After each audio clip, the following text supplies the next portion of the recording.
Trying to conceive can be a very overwhelming process, sometimes even before you start trying. Let me know in the comments if you have ever said something similar to this before you started trying to conceive. Is it the birth control keeping me from getting pregnant? Or is it me? I had an irrational fear that I wasn't going to be able to have children, and come to find out, getting pregnant was never a problem for me, it was staying pregnant. If you know me and my story, you know I've had multiple miscarriages. The last one was just a little over a year ago. We knew immediately we were going to need some time before trying to conceive again, and then after a while we even talked about not trying again at all. We're still not in a place where we're ready to try to conceive, and we don't know if we'll ever be ready to continue down that path again. But you don't know how many times I've looked at my husband and said, what if I change my mind? What if I want children a year, 2 years, 3 years from now? I'm 31 years old. Is it gonna be too late? Am I getting too old? And there's just so many questions that I don't have the answer to. And thankfully, the sponsor of today's video can help answer that question. I am sure all of you have heard of Modern Fertility, and I would be lying if I didn't say I was fangirling a little when they reached out to me and they wanted to partner with this video. They offer so many products, anything from ovulation predictor kits to pregnancy tests and their hormone test, which is what I'll be taking today. First of all, you need to know when you should test. And if you are on hormonal birth control, you can test at any point in time.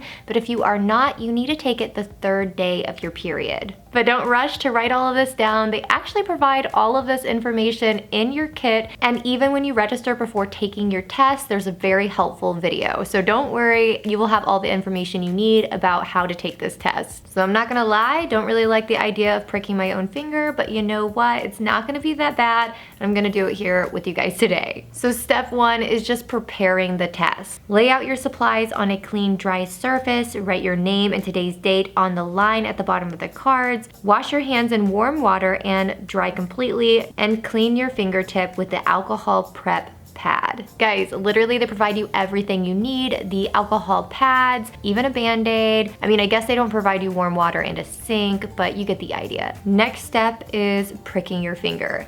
I mean, I wasn't excited about this part. Never pricked my own finger. I've only had it done in a doctor's office. So it's one of those things that it's like, oh yay, you get to do this in your own home, but that also means you have to do it yourself. But if you feel uncomfortable, if maybe pricking your finger makes you a little yucky or woozy, then have your partner help you, or just somebody in your family help you that you trust. You do not have to do this alone. You can have friends and family help you out. So the first step is to remove the protective tip. Make sure the BD on the white end of the lancet is right side up. Place the tip of the lancet slightly off center against the bottom tip of your finger. Press the lancet into your finger until you hear a click. Hold for 1 to 2 seconds before removing, and then wipe away the first drop of blood with the gauze dressing. Again, all of this is included in the kit. The third step is let the blood drop, which I don't know why, but I feel like that could be some sort of hip hop song. Let the blood drop, let the blood drop. No? Okay, guys. The first step is stand up.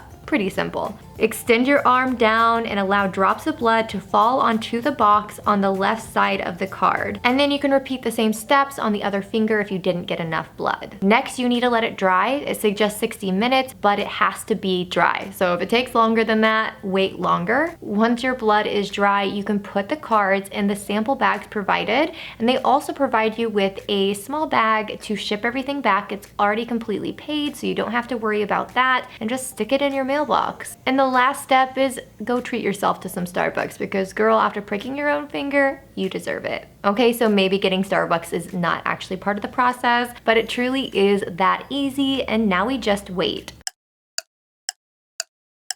The results are in. For you, it has been seconds. For me, it has been a week, which is really not a long time. Honestly, I'm super impressed with the turnaround time. So I did my test on Thursday, and I dropped it in the mailbox on Thursday evening. The mail person picked it up on Friday, and it made its way to the Modern Fertility Lab, where it was reviewed and delivered to me by email on Friday, 1 week after being picked up. My biggest concern through this entire process was if I was going to be able to understand the results. Now, if you do need further explanation on your results, there is an option to speak one-on-one with a fertility nurse, but actually the results are really easy to understand and absorb. Let's hop onto my laptop and look at these results together, but before we do, if you've been getting value from this video, please make sure to gently tap the like button down below, and while you're down there, go ahead and hit subscribe. We're in here in my dashboard, and the cool thing about like the home page of your dashboard is if you scroll down, you can do some fun research, you can actually plan, and you can track your cycle, which I think is really cool that they have a system for that. But we are worried about this, our results. So this is what I'm gonna click on right here. I love that they put your name and everything too. It's so personalized. So this is from the test, of course, that I took about a week ago. And our hormone levels are normal, which is normal based on all the information I provided them at the beginning of this process, so my age, etc. I am so pumped that all of my results came back normal. Honestly, I feel like that was my biggest concern. But the great thing about these results, it's gonna let you know what that means for you. What does it mean to be normal at 31 years old? And that is my biggest worry, is my ovarian reserve. So that's what I wanna look at with you guys today. So here is the ovarian reserve section. And of course it says you may have average number of eggs for your age. And I thought this is kind of cool as well. It actually tells me that I will most likely reach menopause around the average age of 51, which I just think that's crazy. I guess we'll have to wait a few years before we can test that one out. But I'm gonna click right here, ovarian reserve. Whew. I actually haven't looked at this part. So I saw that my results were normal, but I haven't dove into the actual ovarian reserve page. Okay, so it does let me know that, you know, based on my results, that I have an average number of eggs for a 31-year-old. But for me, I don't really know what that means. Like, do I still have time? So I'm guessing if I keep going, I will find that out. Okay, so here are your takeaways. I just love that they put your name and everything. It just really makes it feel personalized to me, which it is. So here it lets you know what they'll be covering in this section and breaks it down into multiple different categories, which is super awesome and helpful because we're all looking for different results. We all have different reasons of doing this. And for me, how your age plays a role. This is a big one for me. So this is the one I wanna look at with you guys. I'm gonna click it. It's gonna bring me down to that section. Okay, so of course it's really focusing on the age of 35 being when your ovarian reserve diminishes.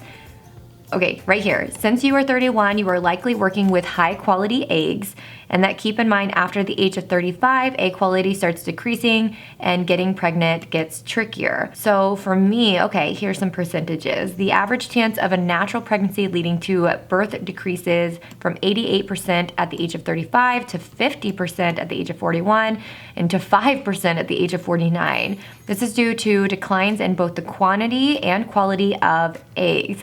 And then there's this helpful little chart. So for me, it's the age of 35 seems like the age I should start worrying, and I'm 31. So my biggest thing going into this was, should I start trying again now, even though I'm not ready, or can I wait a few years and just reevaluate the situation then? I am not ready right now. I'm just not. I am not emotionally or mentally ready to start trying again to have a baby, and I don't know if I ever will be. So now I know I have time to really think about it and let myself mentally and emotionally heal from all of my loss. And if I do decide I want to get pregnant again, I really shouldn't be too concerned until 35. So that gives me 4 more years to actually think about this and do what's right for me and my husband. So this is exactly I'm getting actually emotional, so I'm gonna probably stop recording this part, but this actually is exactly what I wanted to hear. I have experienced so much loss in my many trying to conceive journeys, and now I know I don't have to rush. I can wait until I'm ready, and that is thanks to Modern Fertility. If you use the link in my description, you will get $20 off your purchase, so check that out. And if you would like to see more videos on products that can help enhance your chances of getting pregnant, make sure to check out this playlist here. And if there are any other videos you would like to see, let me know in the comments below. Thank you so much for watching, and as always, I'll see you in the next video.